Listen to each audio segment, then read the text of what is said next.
네,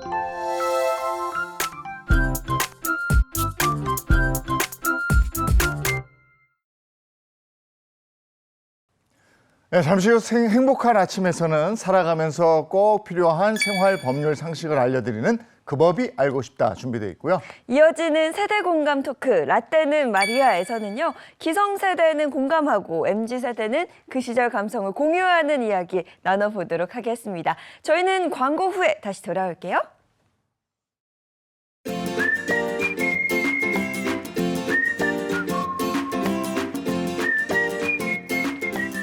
안녕하십니까. 행복한 아침 이재용입니다. 안녕하세요. 장예인입니다. 오늘은 2월 26일 월요일 새로운 한 주가 시작이 됐습니다. 봄철, 이사철이 또 이제 시작이 될 텐데 내가 전세를 살고 있는데 2년 살았어요. 더 살고 싶어요. 계약갱신권 청구하려고 하는데 내가 실거주 해야 됩니다. 내가 들어와 살 겁니다 하고 제3자에게 집을 줘요. 네. 이때 어떻게 해야 될까요? 네, 그 법이 알고 싶다 해서 한번 알아보도록 하겠습니다. 네. 그리고 불과 30여 년 전만 해도 은행에 갈 때 신분증이 필요 없었죠. 우리나라 역사의 한 획을 그은 금융실명제에 대해서 잠시 후 라떼는 마리아에서 이야기 나눠보도록 하겠습니다. 자, 월요일의 행복한 아침 본격적으로 시작합니다.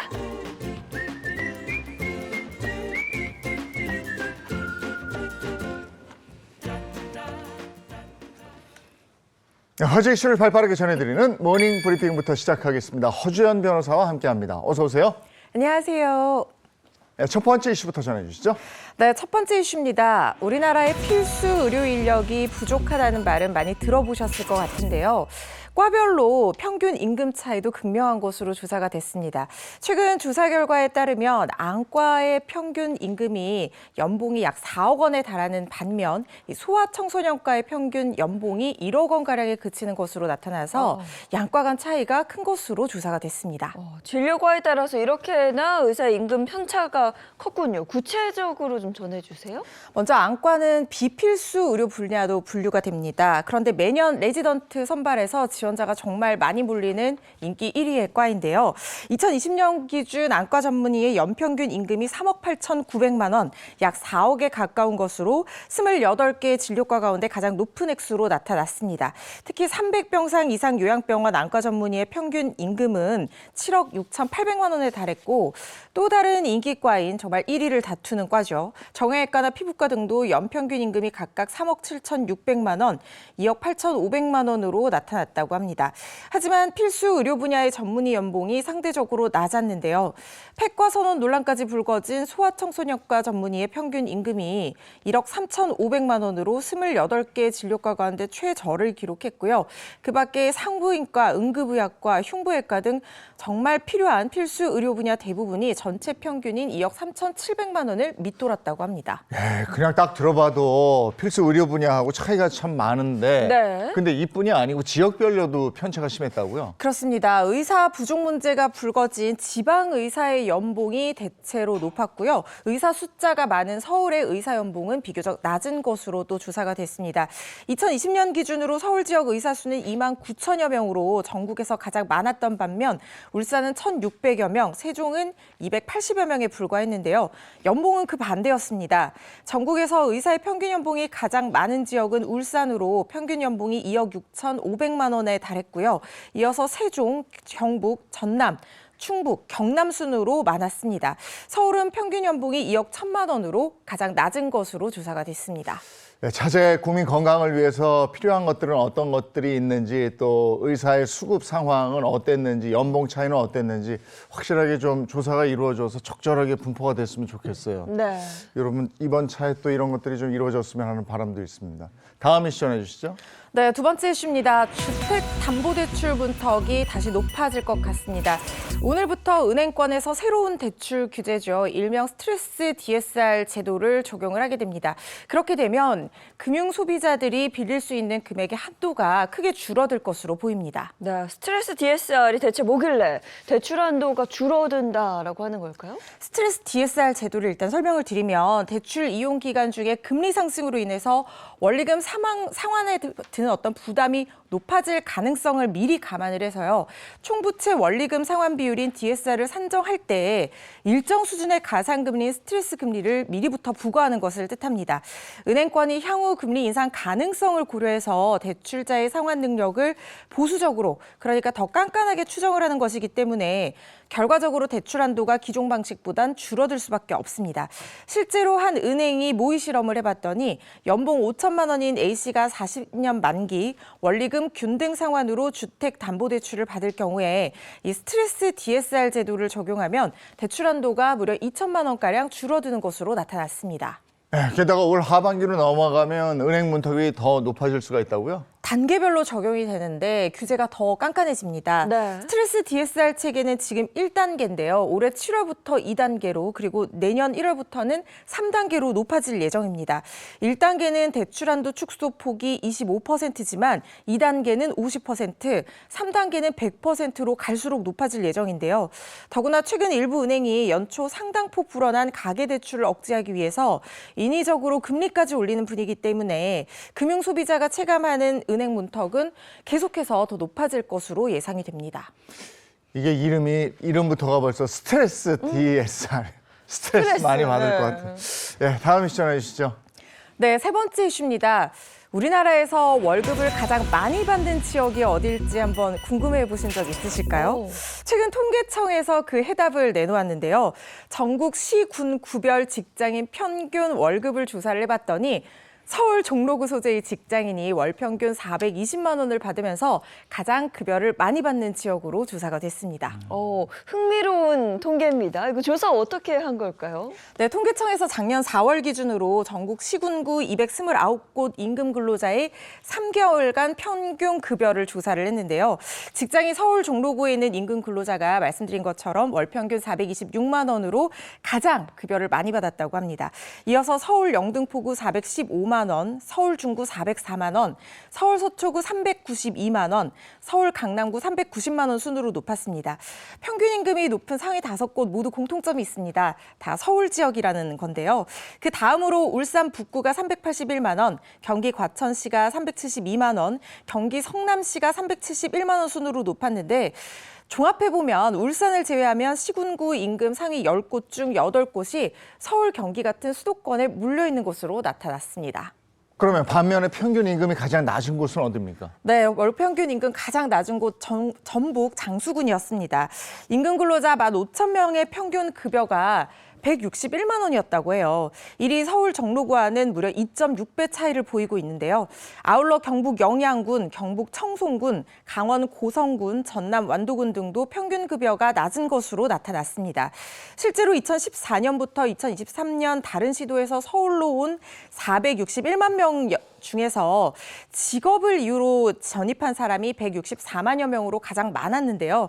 고임금의 일자리 또 향후 소득에 대한 기대가 서울로 인구가 유입되는 주요한 요인이었던 것으로 분석되는 대목입니다. 통계에도 이런 게 나오네요. 왜 청년들이 자꾸 서울 수도권으로 올라오고 하나 했더니 이런 또 통계가 있군요. 다음 이슈 전해주시죠. 네, 마지막 이슈입니다. 엔화 가치가 내려가는 엔저 현상이 장기화되고 있죠. 그래서 우리나라 사람들도 일본의 관광 목적으로 많이 가고 있는데요. 그런데 일본 내에서 이렇게 우리나라와 사람들과 같은 외국인 관광객들에게 같은 일본 라멘이라도 2배 가격을 받아야 된다라고 하는 이른바 이중 가격제를 도입해야 한다는 목소리가 커지고 있습니다. 네, 요즘 엔저 현상으로 일본을 찾는 한국인 관광객이 많이 늘었다. 제 주변만 해도 사실 그렇거든요. 근데 이중 가격제를 적용해야 한다. 이게 어떤 이야기일까요? 일본에서 지금 얘기 나오고 있는 이중 가격제는 같은 상품이라도 외국인에게 더 비싼 돈을 받고 파는 가격 정책을 얘기를 하는데요. 일본 신분증 같은 내국인임을 증명할 수 있는 서류를 보이면 호텔이나 음식점, 관광지 등에서 할인을 해주는 방식이라고 합니다. 자칫 외국인 차별로 비칠 수 있는 이중 가격제를 도입해야 한다는 목소리가 커지는 배경에는 결국 장기화되는 엔저 현상이 있는데요.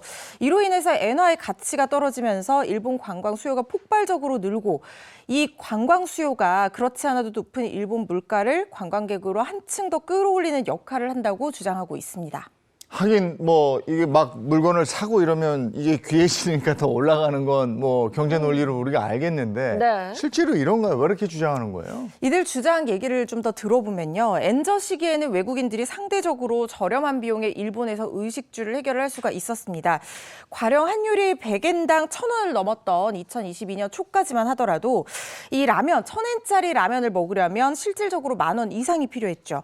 하지만 환율이 885원까지 내려온 지금은 8,850원만 있으면 같은 라면을 먹을 수가 있으니까 관광에 드는 비용이 10%가량 줄어드는 셈이라는 결론이 나옵니다. 반면 일본인들은 엔화 환율과 관계없이 같은 비용을 내고 생활을 해야 되기 때문에 저비용 관광객이 끌어올린 그런 수요가 자극한 물가를 일본인들이 감내해야 한다는 불만이 나오는 거거든요. 하지만 이렇게 이중가격제를 도입하면 부작용도 만만치 않을 것으로 예상이 되는데요. 외국인들에게만 차별 대우한다는 인식이 커지면 결국에는 사람들이 일본을 많이 찾을까요? 일본의 주요 산업 중 하나가 관광산업이라는 점을 감안하면 이중가격제 도입에 신중해야 한다는 목소리도 나올 수 있을 거라는 생각이 듭니다. 네. 이중 가격제를 해서 내가 비싸고 가겠어요? 안 갈 것 같아요. 난 안 갈 것 네. 같은데. 예. 신중하셔야 될 것 같은데요. 뭐 남의 나라 얘기니까 뭐. 네. 자, 오늘 모닝 브리핑 여기까지 하겠습니다. 허지연 변호사와 함께했습니다. 고맙습니다. 고맙습니다.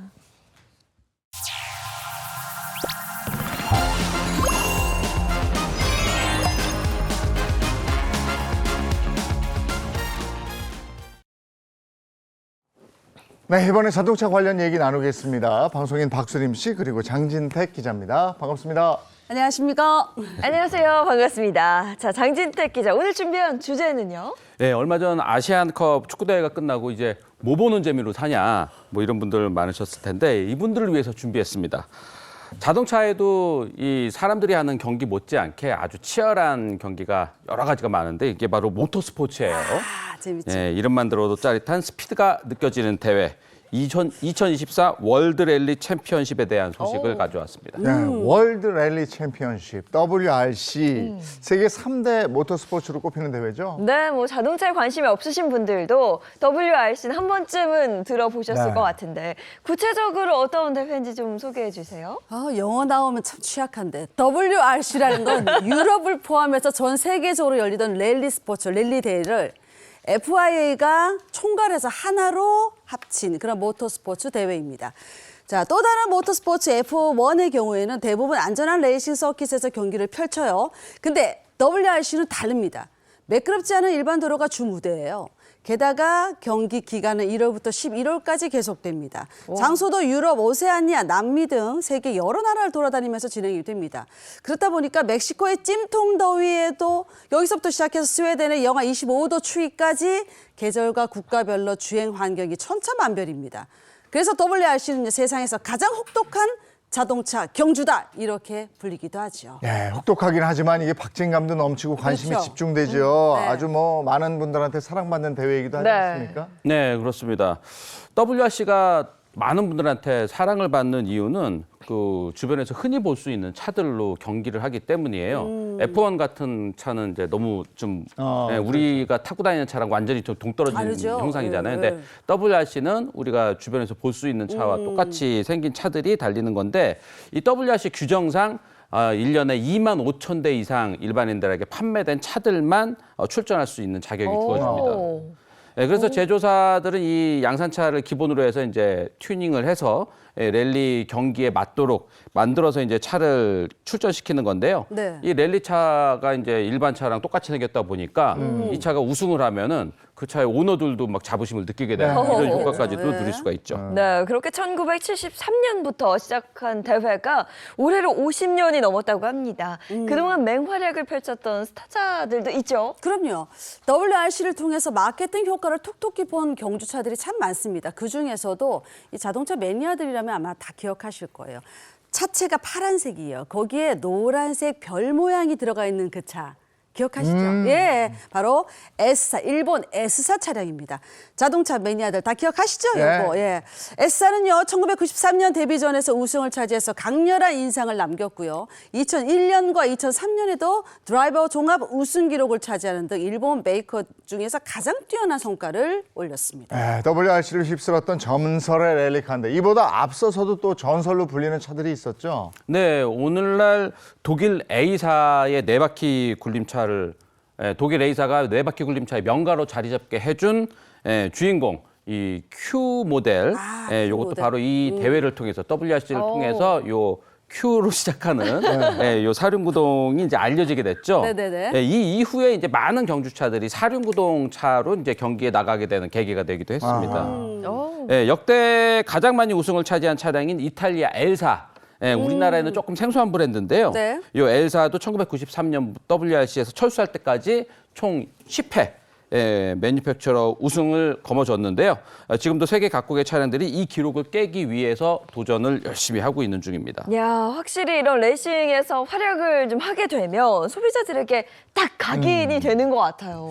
자, 이제 또 새로운 차들이 전설을 쓰게 될 텐데 2024 WRC의 소식 어떻습니까? 자, 2024년은 개막전 몬테카를로부터 최종전 일본 랠리까지 총 13경기가 펼쳐집니다. 자, 가장 먼저 1월에는요. 올해 WRC 첫 대회인 몬테카를로 랠리를 위해서 전 세계 수십 명의 드라이버가 경합을 펼쳤습니다. 한국팀은 튀에리 누빌, 오트타니, 그다음에 안드레아스 미켈센 등 3명의 선수가 H사의 I 모델 경주차로 출전했습니다. 그리고 치열한 랠리 결과 한국의 자동차 팀이 종합 우승!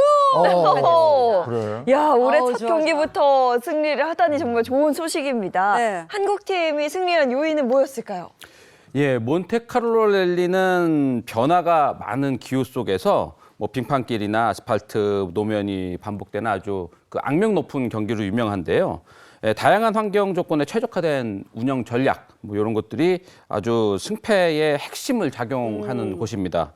한국팀으로 출전한 티에리 누빌은 다양한 코스에서의 풍부한 주행. 그러니까 티에리 누빌은 여러 경기에서 승리를 정말 많이 한 선수거든요. 아주 네네. 베테랑인데 이런 풍부한 경험을 바탕으로 해서 경기 중반부터 1위를 유지해 나가고요. 이것이 우승을 달성할 수 있었던 중요한 요인으로 분석이 됩니다. 티에리 누빌은 2020년 이후 두 번째 몬테칼로 랠리에서 우승한 것이고요.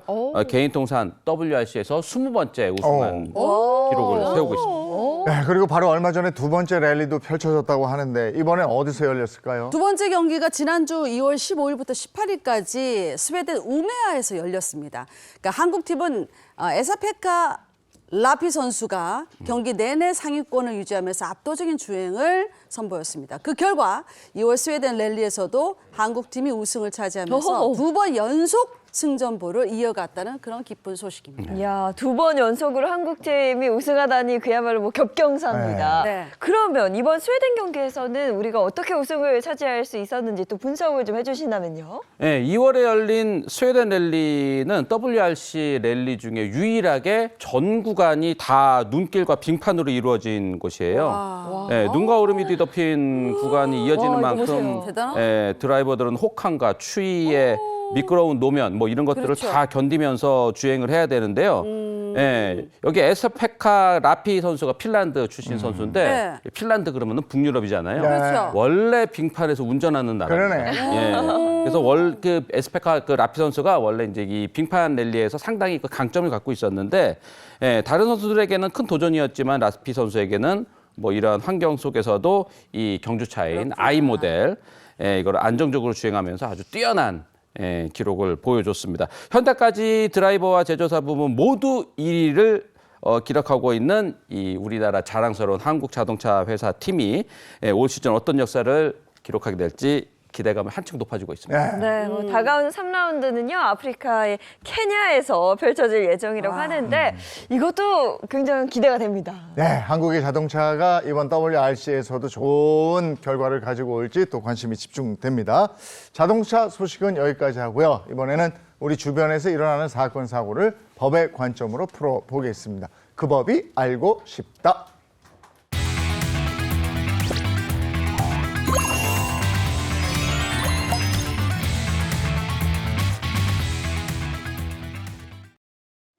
네, 월요일에 유쾌한 고민 해결사입니다. 이호선 상담심리 전문가 어서 오세요.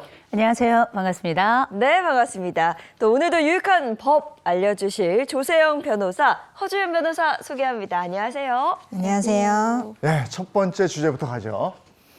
장진택 네, 보내주시죠. 요즘 전세값이 하늘 무서운지 모르고 이게 계속 올라오고 있는데 맞아요. 이런 분들을 위해서 준비한 주제인데요. 네. 실거주할 거라고 세입자를 내보내더니 귀한 전세 매물을 내놓은 집주인. 야. 실거주를 할 거라고 했거든요? 그게 거짓말이었다는 거예요? 그러니까 이게 세입자로서 매우 억울할 수밖에 없는 그런 사연인데 꽁트로 이해하기 쉽게 준비해봤습니다. 사연 속으로 고고! 요즘 천정부지로 오르는 전셋값 때문에 걱정이었는데 아우 아니나 다를까 집주인이 실거주를 해야 하니까 집을 나가라고 하더라고요. 아 근데 뭔가 쎄한 느낌이 드는 겁니다. 집주인이 실거주를 안 할 것 같은 그런 느낌적인 느낌? 집주인인데요. 아직 방 안 빼셨어요? 아우, 진짜 빨리 좀 빼주세요. 저희 부모님 들어와서 하실 거라고 말씀드렸잖아요. 죄송해요. 아직 새 집을 못 구했어. 아, 잠깐만요. 근데 지난번에 아이 학교 때문에 이사 온다고 하지 않으셨어요? 제가 그래서 맞다 헷갈렸네요. 저희 그 초등학교 입학할 거라서 그래서 저희가 이사 오는 거잖아요. 좀 빨리 좀 빼주세요, 정말. 학교 때문에. 잠깐만. 그때 깨톡 사진 보니까 작년에 돌잔치 한 것 같은데 2살인데 학교를 가나? 영재인가 봐. 됐고요. 제가 뭐 그런 것까지 뭐 꼬치꼬치 다 말해야 돼요? 아무튼 더 이상 이 집에 계시면 안 되거든요. 그냥 얼른 방 좀 빼주세요, 좀. 아우, 참. 아시겠죠? 여러분이 보기에도 좀 이상하지 않습니까? 실거주할 거라면서 그 이유도 제대로 못 밝히는 집주인. 그래서 저는 다른 세입자인 척 집주인에게 연락을 했죠. 미끼를 확 던져버린 겁니다. 안녕하세요. 제가 전셋집을 찾고 있는데 이 집이 요즘 전세를 안 나왔어. 그렇게 들었어. 네, 맞아요. 연락 너무 잘하셨다. 여기가 이 근방에는 보기 힘든 아주 귀한 전세랍니다. 올카니 내 이럴 줄 알았어. 뭐예요? 뭐지 뭐여? 나 미끼를 던져본 것이고 자네는 그것을 확 물어본 것이지. 나를 내쫓고 다른 세입자를 들이려고 하셨겠다? 어머 나 고향 사투리 나온다 어떡해. 딱 걸렸어요. 내가 신고할 거야. 응? 그래서요? 뭐 그런다고 이제 와서 뭐가 막 달라질 것 같고 막 그래요? 아니 난 이 아파트 전세값 2억 오른 거 그거 받아야 되거든. 무조건 다시 세입자 구할 거니까 얼른 그 이삿짐이나 마저 저기 싸세요 빨리. 어머 왜 저렇게 당당하지? 뭐지? 실거주를 한다고 세입자인 저를 내보내더니 부동산에 떡하니 매물을 내놓은 집주인. 제가 항의를 해도 눈 하나 깜짝하지 않습니다. 전 이대로 집에서 쫓겨나야 하는 걸까요?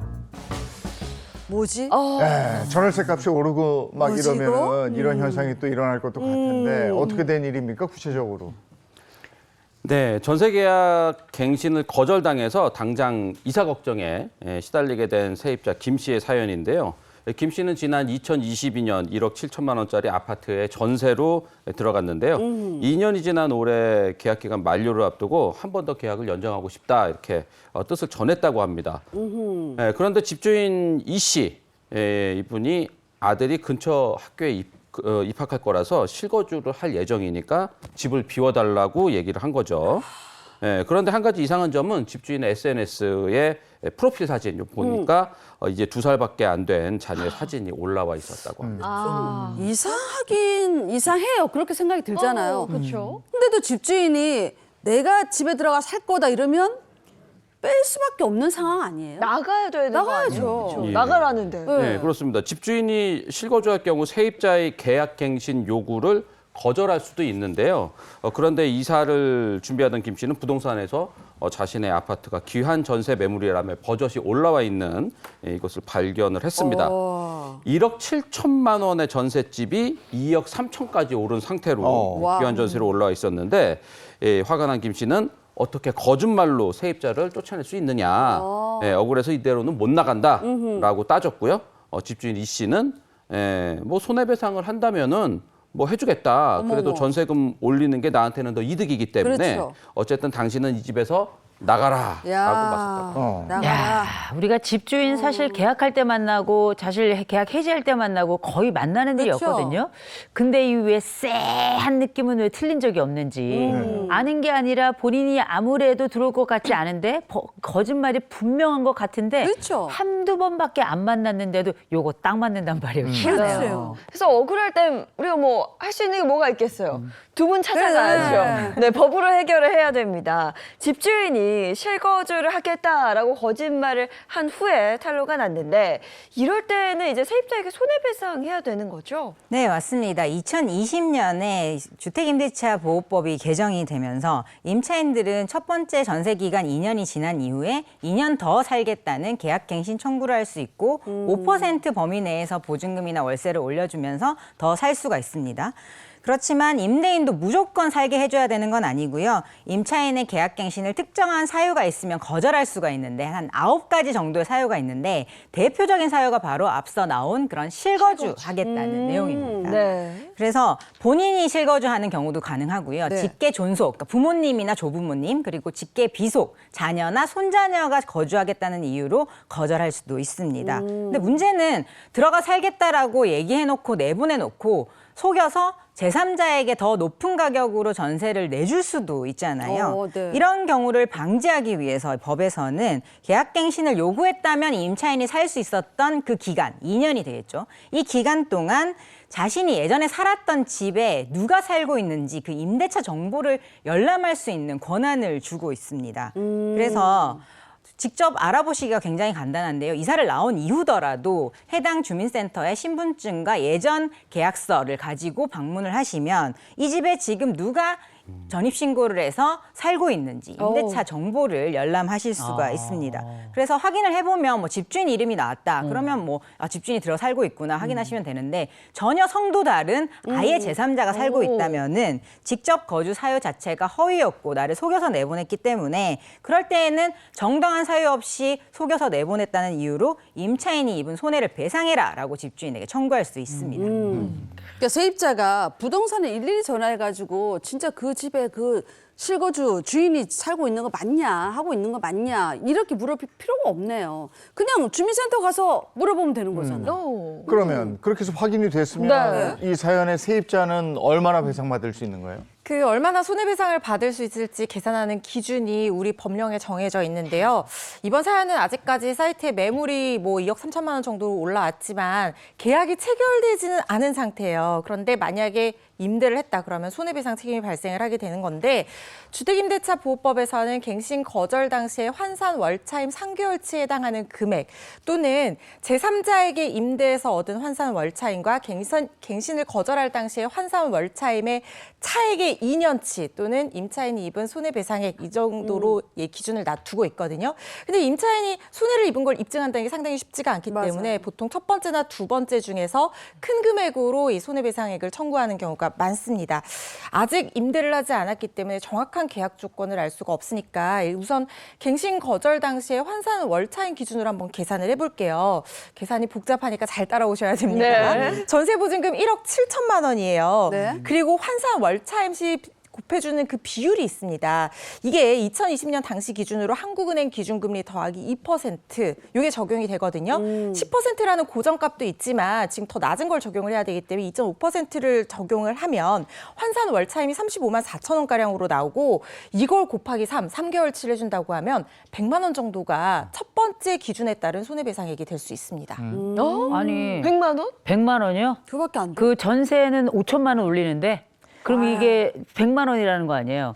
그럼 물론 이거 저라도 올려요. 이거 저라도 그냥 손해배상 이거 하고 말지. 금액이 너무 적어. 이거 금액 이거 그런데. 너무 낮은 거 아닙니까 이거? 근데 이게 아직 계약이 체결되지 않았기 때문에 첫 번째 기준으로만 계산을 해서 그런데요. 물론 그때 당시 이제 환산 그 월차임을 계산할 때 적용하는 한국은행 공시 기준금리가 더 높아진다라거나 아니면은 1억 7천만 원에서 엄청나게 올려서 임대보증금을 받아버리면 차액이 커지잖아요. 그러니까 2년치 차액을 계산하면 실제 손해배상액이 더 커지게 되는 그런 사례들도 있습니다. 실제로 또 다른 사건에서 내가 실거주할 거다 이렇게 거짓말을 하고 다른 전세 세입자를 들인 집주인이 있었어요. 그때 손해배상액은 더 컸습니다.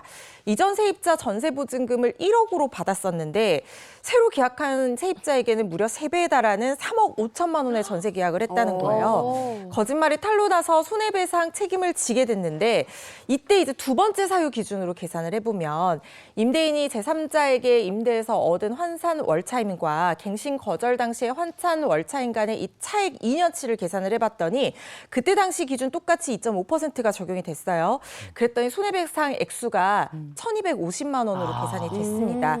정당한 사유 없이 계약갱신을 거절해서는 당연히 안 됩니다. 이게 뭐 액수의 차이도 있지만 만약에 더 큰 금액으로 이윤을 높여서 받으려고 할수록 손해배상액도 커질 수밖에 없거든요. 그리고 이번 사건처럼 실거주 의사가 없다는 게 밝혀졌다고 하면 세입자가 계약갱신권 청구권을 침해받았다 이렇게 주장하면서 계속해서 눌러 사는 것도 가능하겠지만 실무적으로는 사실 이미 이사 가고 난 뒤에 다른 세입자를 받았다는 걸 알게 되는 경우가 많거든요. 결국에는 손해배상을 해줘야 되는 상황이 올 수 있으니까 임대인분들 주의하셔야 될 것 같습니다.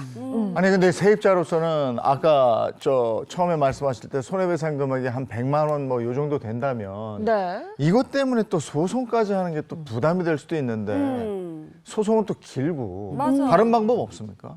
네, 100만 원 받자고 민사소송을 제기하는 게 일반인 분들한테는 상당히 부담스러운 그런 일이 될 수가 있습니다. 그래서 우리 기관 중에 주택임대차 분쟁조정위원회라는 기관이 있어요. 이 기관의 도움을 받으시면 되는데요. 이때 신청을 하실 때 아까 사연자분이 부동산과 통화를 하는 그런 통화 녹취라든지 아니면 집주인이 내가 실거주할 테니까 나가세요라고 문자 보냈던 내용 이런 것들을 증거로 제출을 하시면 분쟁조정위원회에서 이 부분을 감안해서 적절한 금액으로 손해배상을 하도록 조정을 해주기도 하니까 참고하시기 바랍니다. 아니 근데 제가 아까 우리 꽁트에 나온 내용 중에 뭐가 있냐면 집주인이 뭐라 그러냐면 야 내가 실거주하는데 그 이유까지 내가 일일이 다 말해줘야 그렇지. 되냐 이런 얘기 나오거든요. 맞아. 아니 집주인 입장에서는 그런 얘기를 할 수 있을 것 같은데 진짜로 이 실거주와 관련돼서 내가 정말 살 거다 이런 걸 뭐 사사치 구체적으로? 얘기해야 되는지 이를테면 내 혼외자가 살 거다 뭐 이런 것도 될 수 있잖아요. 그 도대체 이렇게 정말 세세하게 구체적으로 설명을 해야 되는 겁니까? 예, 그렇습니다. 최근 이와 관련된 대법원 판결이 네. 주목을 받고 있는데요. 서울 서초구에 아파트가 있는 집주인 A 씨는 지난 2019년에 보증금 6억 3천만 원에 2년간 아파트를 빌려주는 전세 임대차 계약을 체결했습니다. 그런데 계약 만료 석 달을 앞두고 A 씨는 임대차 계약을 연장하지 않겠다고 세입자에게 통보를 했는데요. 문제는 A 씨가 처음엔 가족과 아파트에 들어와서 살 거다라고 했다가 소송 제기된 이후에는 노부모가 통원 치료를 위해서 아파트에서 거주할 예정이다라고 말을 바꾸는 등 그 실거주 사유가 명확하지 않았다고 합니다. 그러니까 말을 바꿀 수도 있지 않나 이런 생각이 들면서도 실제로 진짜 실거주 할 거면 이렇게 말이 바뀌기 쉽나 좀 헷갈리긴 해요. 재판부의 판결은 어땠습니까? 네, 1, 2심과 대법원의 판단이 갈렸는데요. 1, 2심 재판부는 집주인 A 씨의 말이 맞다라고 손을 들어줬지만 대법원에서는 이 말을 뒤집었습니다. 재판부는 A 씨가 계약갱신 요구를 거절하려면 실제 거주하는지에 관해서 일반적인 임차인이라면 충분히 수긍할 수 있을 정도로 내가 실거주하게 된 그 사유를 증명할 책임을 진다라고 판단을 했어요. 그래서 사안에서 A 씨의 부모가 아파트에 산다라고 했는데 그런 거주 계획에 대한 구체적인 근거가 부족하다라고 봤고요. 또 자녀 교육을 위해서 다른 지역에서 이 지역으로 이사하겠다는 뭐 준비, 뭐 전학 준비 같은 걸 했다는 증거도 부족하다고 봤던 겁니다. 그래서 재판부는 세입자의 갱신 요구를 거절하는 데에는 필요한 실거주 사유를 제대로 입증하지 않았기 때문에 집주인이 패소하게 된 거고요. 결국 사건은 서울중앙지방법원으로 파기 환송됐습니다.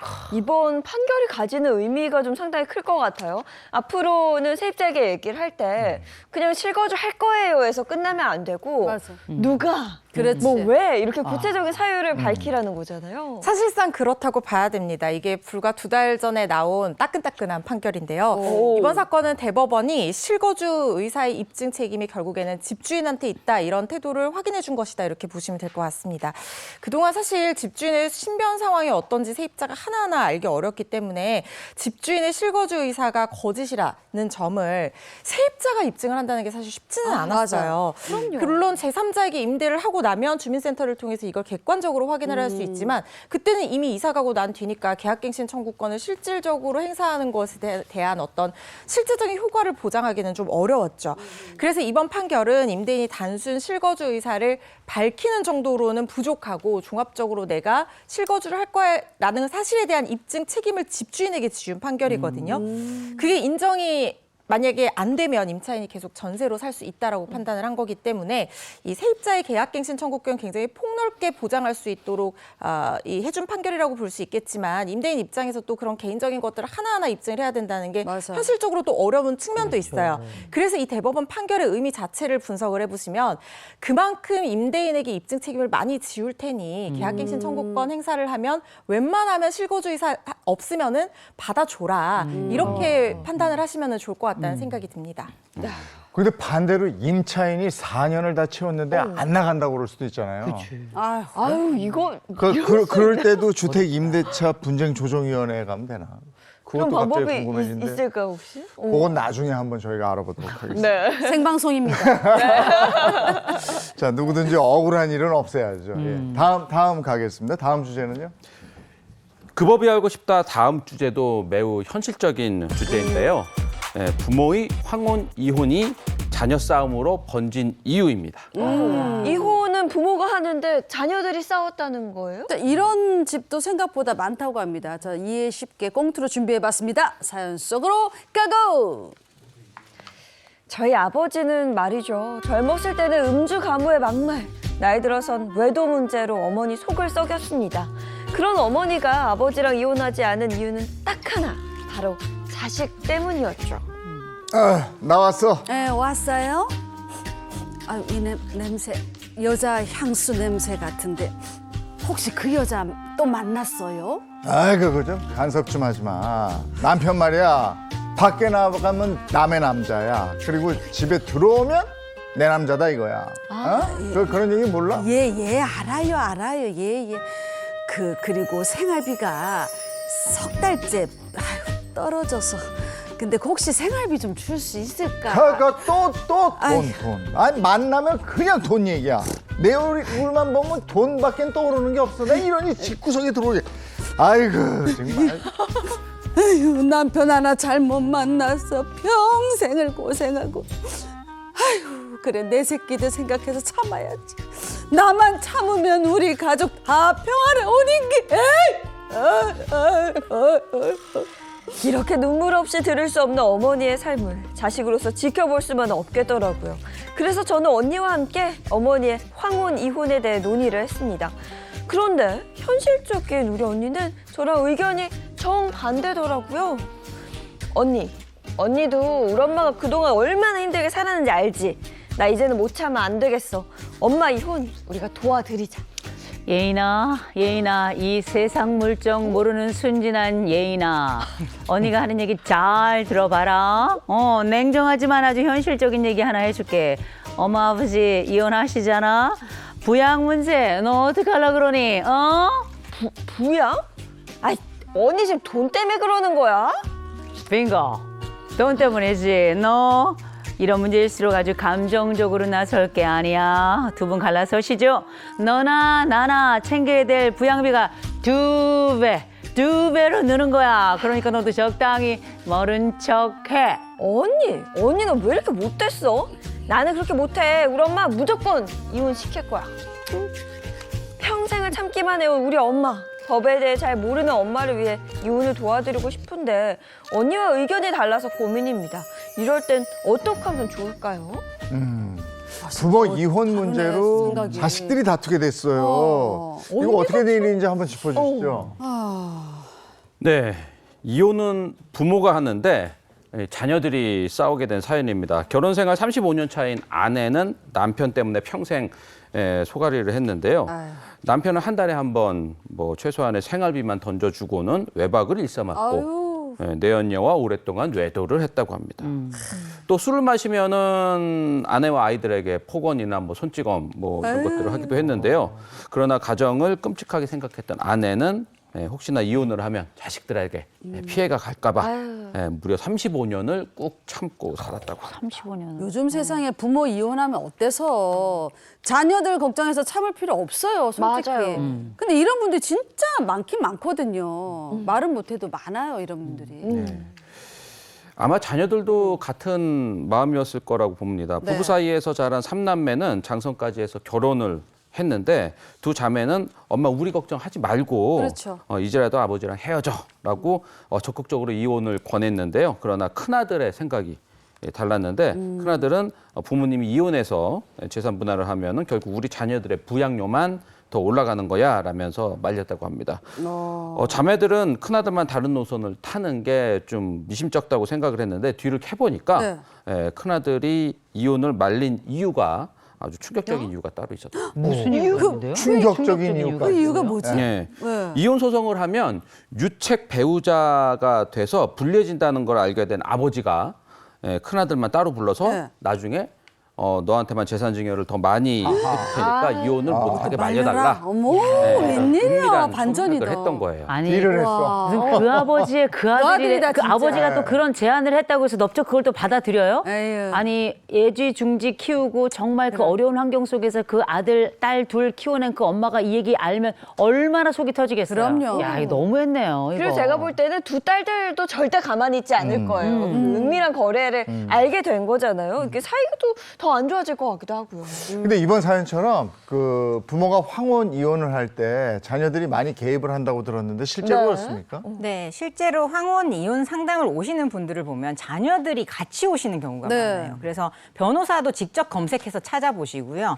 직접 상담까지 같이 오셔서 상담을 합니다. 우리 어머니가 이렇게 사셨어요. 이렇게 하면서. 그뿐만 아니라 뭐 연로하신 부모님들이 아무래도 증거 마련 이런 게 어렵기 때문에 직접 증거 자료도 수집을 하고 진술서도 작성을 하는 등 소송에 도움을 주는 경우가 많습니다. 연세가 많은 부모님 세대는 아무래도 이혼을 하면 좀 흠잡힌다. 이혼은 안 하는 게 좋다라는 생각이 컸기 때문에 이 자녀들이 적극적으로 나서서 이혼을 돕고 있는 건데요. 세월이 흘러서 이제 그동안 키워주셨던 부모님에 대한 마음의 빚이 있는 이 자녀들이 이제라도 부모님의 이혼을 도와줘야겠다라는 생각을 갖고 있는 경우가 많습니다. 그럼 이번 사건처럼 부모 이혼 때문에 자녀들끼리 싸우는 이런 경우가 많아요? 제일 흔하게 볼 수 있는 사례가 이 이혼의 귀책 사유가 누구한테 있느냐 여기에 대해서 이 아이들끼리 자녀들끼리 갈리는 경우가 있거든요. 보통 이제 황혼 이혼에서 성년의 자녀들이 부모가 결혼 생활하는 걸 다 보면서 자랐잖아요. 네. 그런데 뭐 아버지 잘못이다, 어머니 잘못이다 이제 각자의 편으로 나뉘어서 싸우게 되는 그런 경우도 볼 수가 있고요.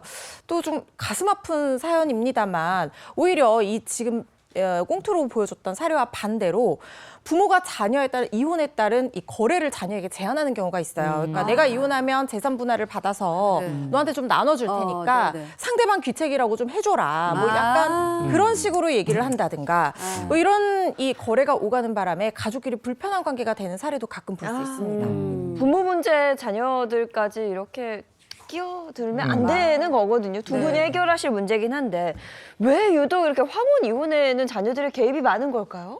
글쎄 뭐 이런 관련된 드라마나 이런 얘기를 들으면 네. 아유 막장이다 이런 얘기 들리지만 사실 상담하는 입장에서 보자면 이건 전 비극이라고 생각합니다. 근데 최근에 말씀하셨던 것처럼 왜 성인 자녀들이 이렇게 부모님들 이혼에 개입하는가? 거기 이제 몇 가지 이유가 있죠. 하나는 뭐냐면 내가 이미 커서 이 상황에 대한 충분한 이해나 판단이 가능하다고 스스로 믿는 게 하나가 있고요. 두 번째로는 우리가 이제 성년이 돼서 살아보면 주변의 다른 사례들뿐만 아니라 다른 판결의 내용들도 본인이 정보를 수집해서 아 이게 옳다 그르다에 대한 외부 정보를 바탕으로 한 평가가 있을 수 있는 거고요.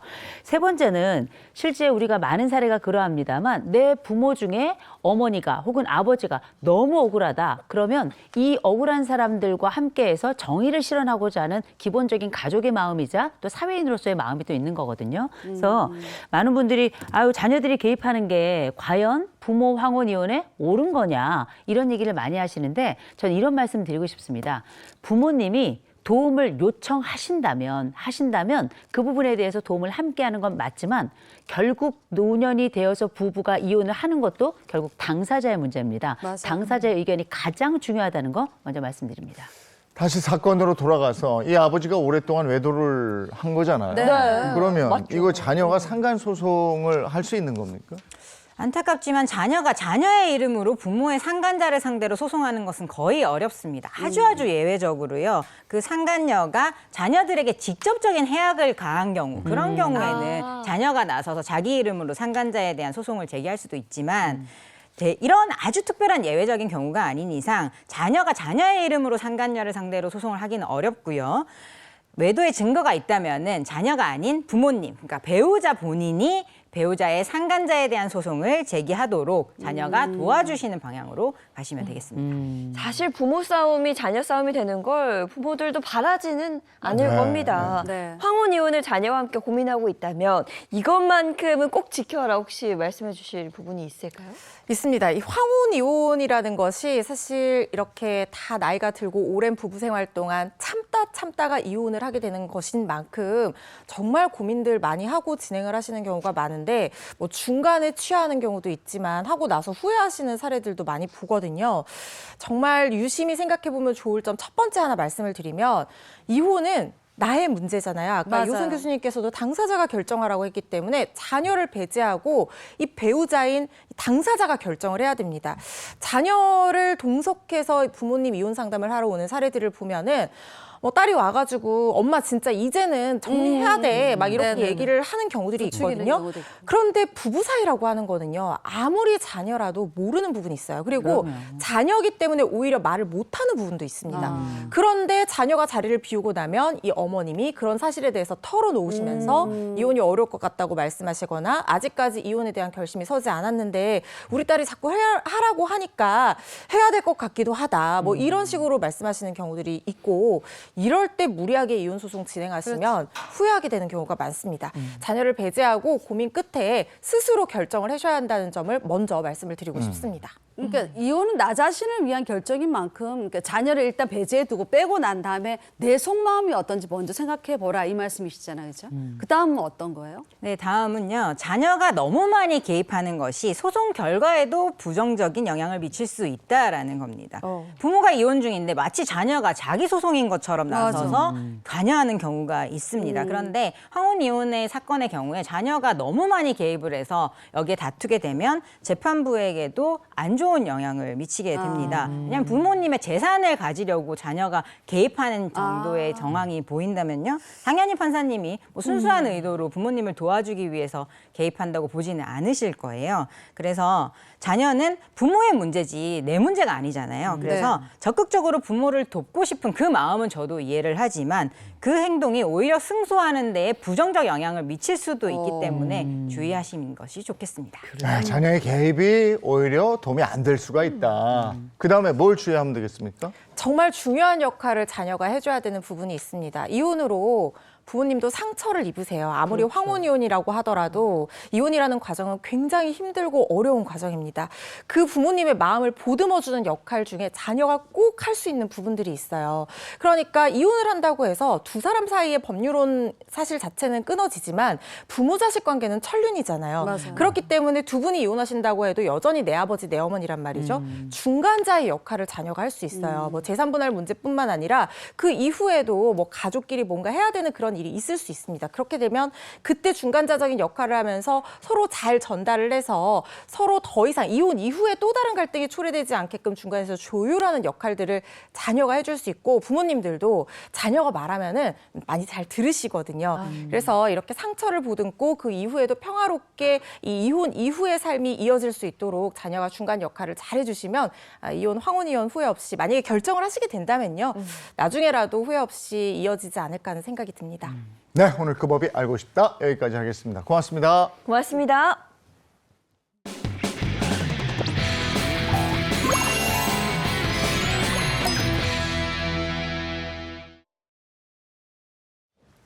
자, 라떼는 말이야. 오늘의 주제는요. 어딜 감히 은행에서 신분증을 달라고 해. 30여 년 전 금융실명제가 도입되던 그날입니다.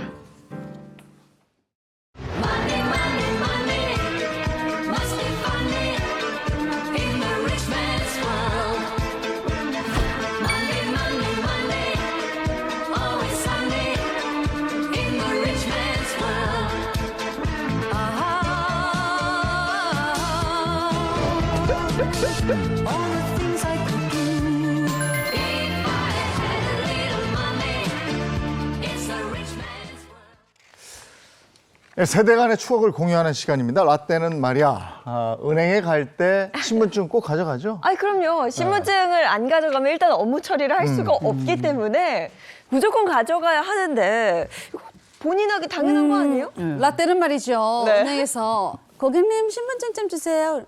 어딜 가면 신분증을 달라고 헷! 이렇게 말하던 시절이 있었습니다. 근데 93년 어느 날 저녁에 그분께서 이런 말씀을 하셨습니다. 나와주시죠. 뭐라고 하시나요? 친애하는 국민 여러분, 이 시간 이후 모든 금융 거래는 실명으로만 이루어집니다.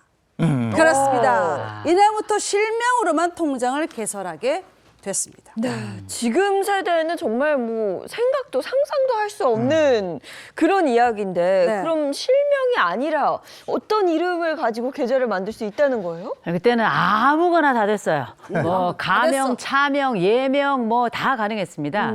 그래서 우리가 각각 이름들 뭐 다양하게 쓰지만 개인 이름 말고도 어떤 모임의 이름, 이를테면 우리가 뭐 친목계를 한다. 그럼 뭐 한마음 친목계 아니면 뭐 제가 많이 들었던 건 삼당모, 삼룡이에게 당한 사람들의 모임 뭐 이렇게 해가지고 이름도 지어서 그걸로 참 하나의 특이해. 통장을 개설할 수 있던 그런 시절이 있었다는 거 아니겠습니까? 오. 네, MZ 세대인 ANC도 그렇고 뭐 저도 나이가 좀 꽤 되는데 사실 좀 이런 게 좀 생소하거든요. 예, 지금은 상상도 할 수 없었던 그렇죠. 모습인데, 예, 그래서 제가 이 시대를 겪은 분들이 풀어볼 수 있는 한 가지 문제를 가져왔습니다. 함께 풀어보시죠. 네. 그 시절 가명 계좌에서 가장 많이 쓰인 남녀 이름은 다음 중 몇 번일까요? 예, 1번 철수와 영희, 2번 철이와 미애, 철이야기?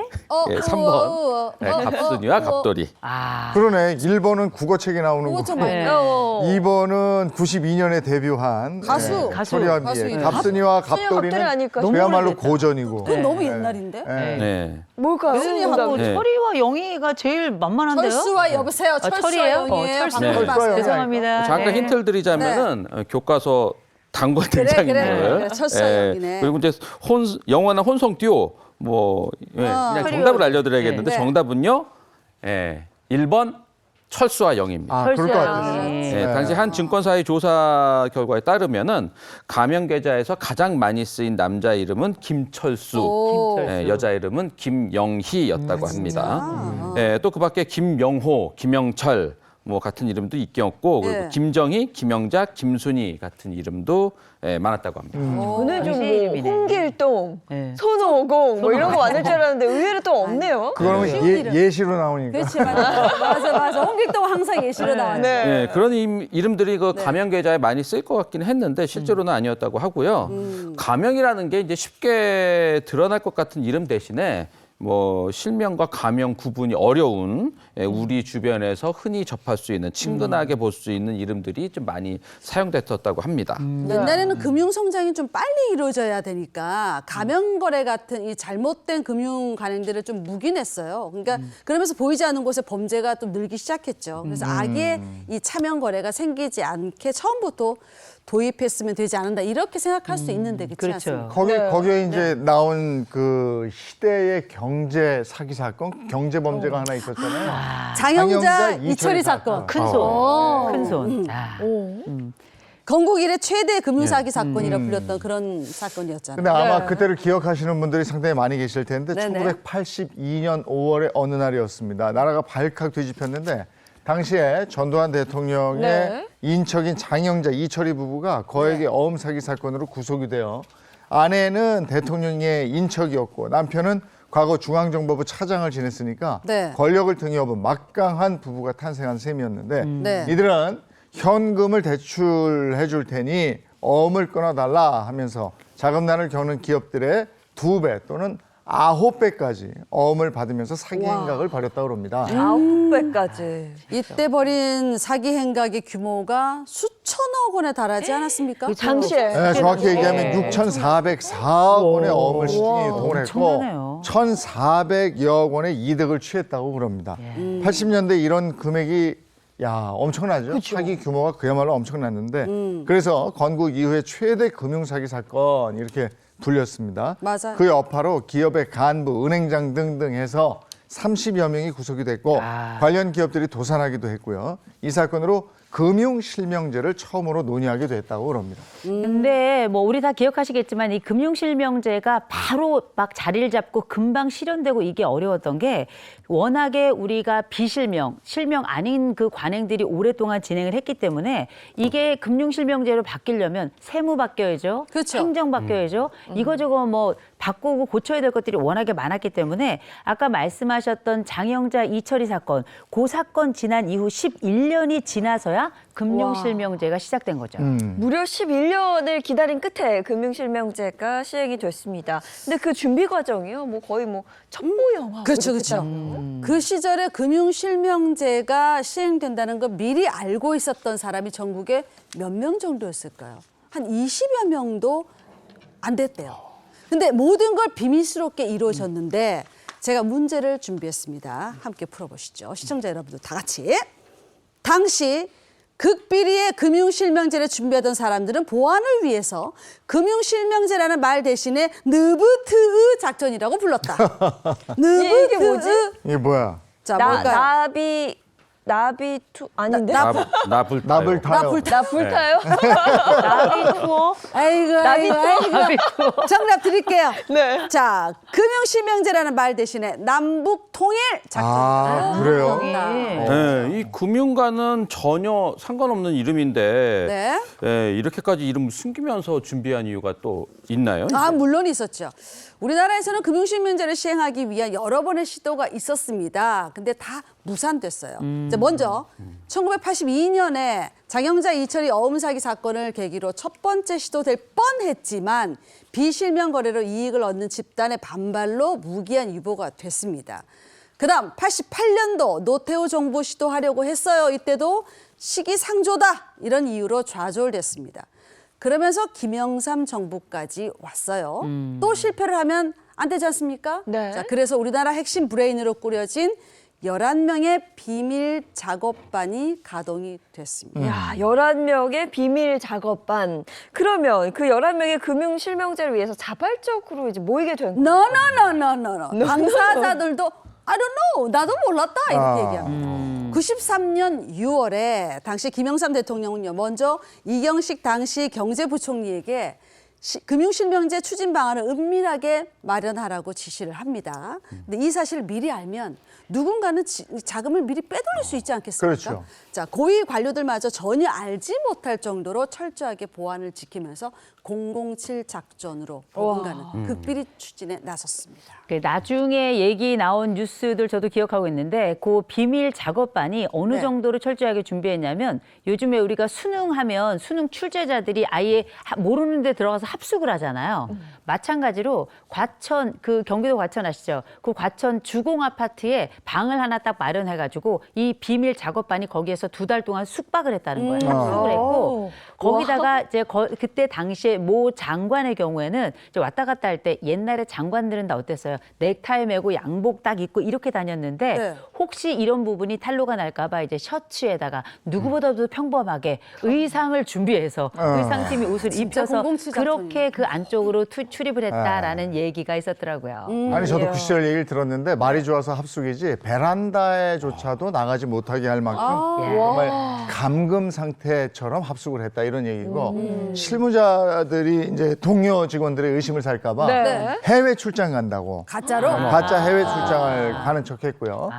가족들에게도 국제 전화를 거는 척 안부 전화를 하고 뭐 이랬다는 이야. 얘기를 들었습니다. 그 정도로 철저했대요. 네, 이 정도로 철통 보안을 했으니까 대통령 담화문이 발표될 때까지 이와 관련해서 뭐 금융실명제를 알았던 사람이 20여 명에 불과했던 거네요. 그리고 TBS도 대통령이 갑자기 뭐 긴급 명령을 뭐 했다는 것도 국민들에게는 참 특별한 그런 기억이었던 것 같아요. 네, 그렇죠. 예, 제가 이렇게 찾아보니까 대한민국 정부 수립 이후에 16개의 긴급 명령이 공표가 됐는데 와.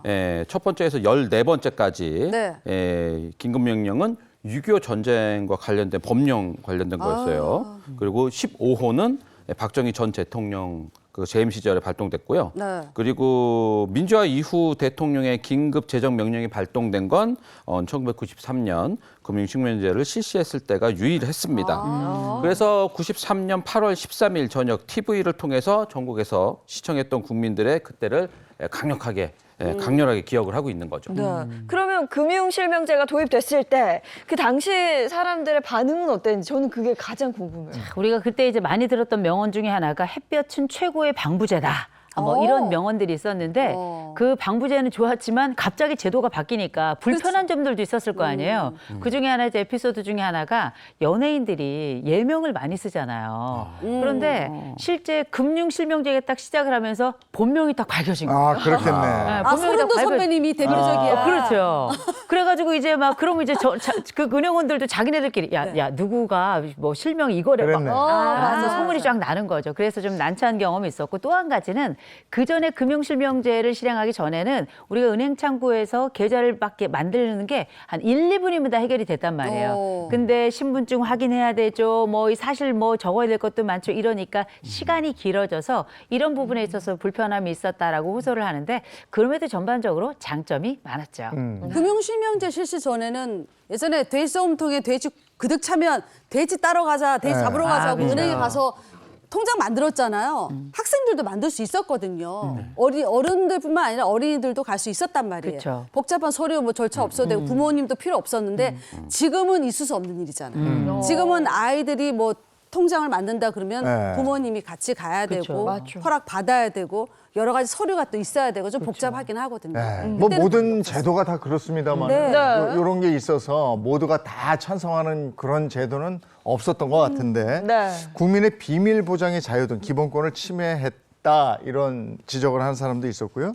금융실명제가 도입이 되면 네. 자금들이 전부 지하 경제로 숨어들어서 나라가 망한다 이런 그렇죠. 사람들도 나라 있었다. 망한다. 근데 금융실명제가 이렇게 전격 실시된 이후에 이게 적응하기까지 시간이 꽤 걸렸을 것 같은데요. 당연히 시간이 걸리죠. 그런데 그때 당시에 이 가명 계좌를 실명으로 전환해라. 그리고 그 기간을 얼마를 줬는가? 2달을 줬어요. 근데 사실 이게 굉장히 짧은 기간 아닙니까? 전 국민이 다 이걸 실명으로 바꿔야 되는데 이거와 관련해서 제가 그래서 문제를 하나 준비했습니다. 네. 다 같이 풀어보시죠. 자, 문제 나갑니다. 자, 금융실명제 시행 2개월 후에 국민들은 가명 계좌 중 몇 %를 실명으로 바꿨을까요? 주관식입니다. 2개월이면 많이 얼마 안 됐을 두 때긴 달 한데요. 아닙니까? 근데 두 달이니까. 우리나라는 뭔가 잘해. 뭔가 아니 이상해. 그래서 방침을 정하고 이렇게 해 그랬으니까 네. 나 같아도 가서 그냥 실명으로 한 바꿔. 50% 이상은 되지 이상. 아니야 않아요? 더 됐을 걸. 한 70% 그럼? 70%? 네. 네. 우리 장 기자님은 몇 프로? 파실까요? 파실까? 85%. 85%? 저 80 그냥 갈게요. 막 가시는구나. 네. 그렇죠? 제가 지금 정답을 말씀드리겠습니다. 아는 게 아니라 우리나라 이 시행한 지 2개월 만에 네. 국민의 95%가 가정 역시 계좌를 우리나라는 실명으로 대단하다. 전환하게 됩니다. 네. 엄청나죠. 95%면은 저도 85%라 그랬잖아요. 네네. 그러니까 정말 많은 사람들이 이게 그 실명 대부분 계좌를 했다고 봐요. 그렇죠. 우리가 이제 이럴 때 사용하는 우리 한국어 중에 빠릿빠릿하다라는 말이 있죠. 맞아, 맞아. 이거의 사전적 용어가 뭐냐면 똘똘하고 날래다 이런 뜻이거든요. 이런 우리 정말 빠릿빠릿하고 똘똘하고 날랜 우리 국민들이 처음 당초 기대했던 게 90% 정도였는데 95% 가깝게 가명 계좌를 실명으로 전환을 한 거라서 그러면 어떤 일이 벌어졌는가? 우리가 되게 이런 거 바꿔라 그러면 마감 날에 막 바글바글 하잖아요. 그렇죠. 세금 우리 낼 때 그런 것처럼. 근데 의외로 분비기는커녕 썰렁했다. 마지막 날이 이렇게 알려져 있고 그래서 한때 말씀하셨던 것처럼 금융실명제를 도입하면 나라 망한다. 이런 걱정들이 굉장히 많았는데 이게 기우였다라는 게 이 사람들이 이 달라진 제도에 대해서 정말 금방 적응을 했고요.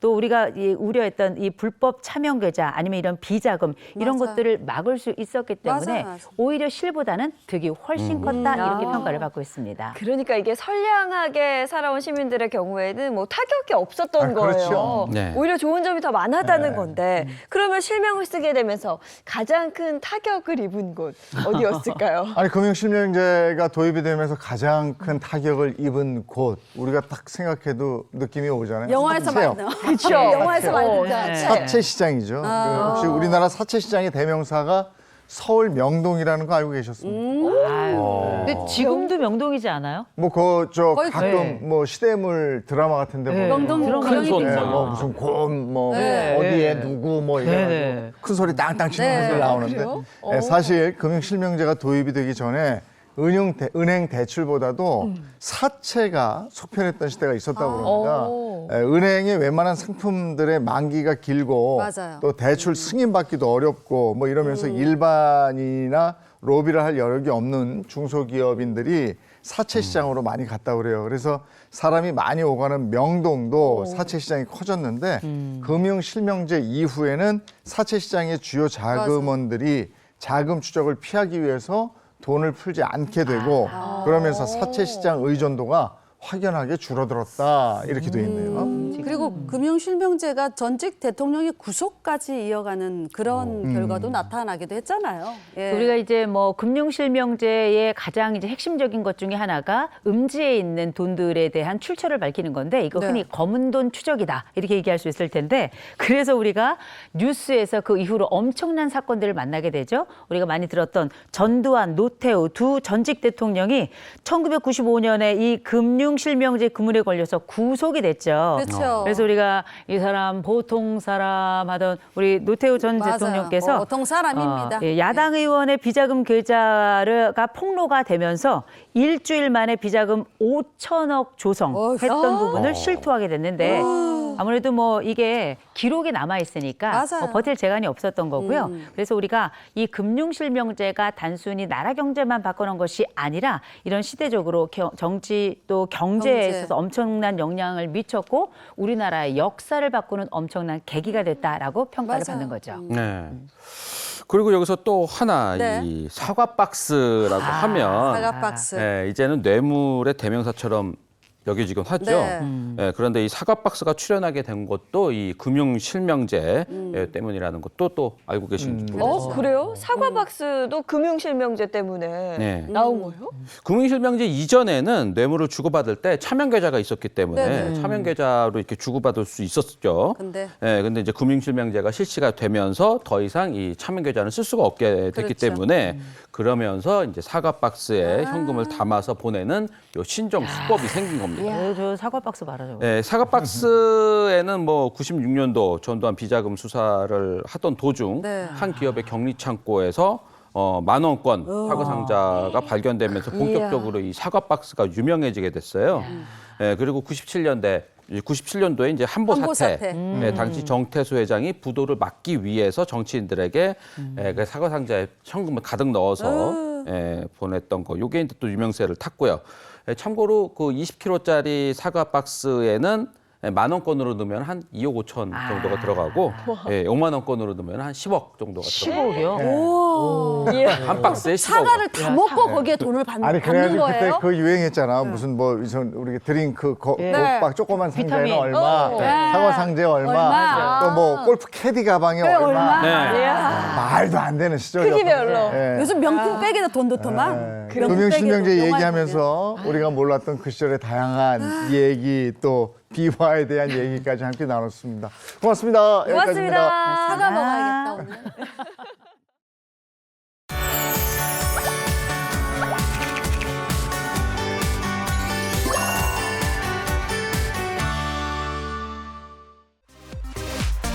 경기도 고양시가 지난 21일 시청자 회의실에서 룩셈부르크 국립보건원과 업무 협약을 체결했습니다.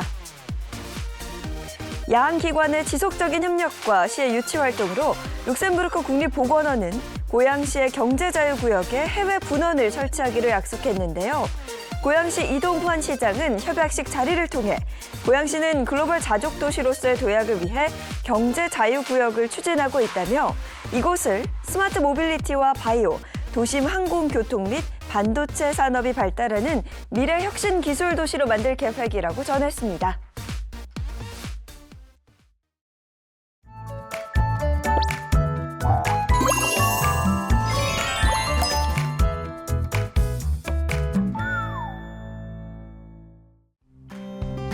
안녕하세요, 마지연입니다. 오늘 나오실 때 아침 공기가 꽤 차가웠죠. 밤사이에 기온이 영하권으로 떨어진 곳이 많은데요. 감기 걸리지 않도록 옷차림 따뜻하게 하고 이동하시기 바랍니다. 동해안은 내일까지 눈 예보가 들어 있습니다. 계속해서 동풍이 불어들기 때문인데요. 예상 적설량 보시면 강원 산간에 2에서 7cm, 그 밖에 동해안에도 최대 5cm가 예상됩니다. 눈이 오는 곳에서는 가시거리가 짧고 도로가 미끄럽겠습니다. 게다가 오늘은 중부 내륙을 중심으로 안개도 짙게 껴있는데요. 교통안전과 보행자 안전에도 유의하시기 바랍니다. 오늘은 평년과 비슷한 기온 분포를 보이겠습니다. 자세한 지역별 낮 기온 보시면 서울은 9도, 대구와 부산은 11도가 예상되는데요. 오늘은 큰 일교차에도 유의를 해주셔야겠습니다. 네, 서쪽 지역에 계시는 분들은 마스크 챙겨주시기 바랍니다. 초미세먼지 농도가 일시적으로 나쁨 수준까지 오를 텐데요. 초미세먼지는 입자가 작아서 폐포에 바로 침투할 수 있습니다. 호흡기 건강관리 유의하시기 바랍니다. 지금까지 날씨였습니다. 오늘이 월요일이고 네. 2월의 마지막 주가 시작이 된 거예요. 벌써 2월 26일 월요일입니다. 이번 주가 지나면 아니 이번 주 안에 그렇죠. 금요일이 그렇죠? 3월 1일이. 3월이 됐는데 야 정말 시간이 빠릅니다. 한 주의 시작 모두 힘내시고요. 저희는 내일 아침 7시 30분에 돌아오겠습니다. 행복한 아침, 행복한 하루 되십시오. 고맙습니다. 고맙습니다.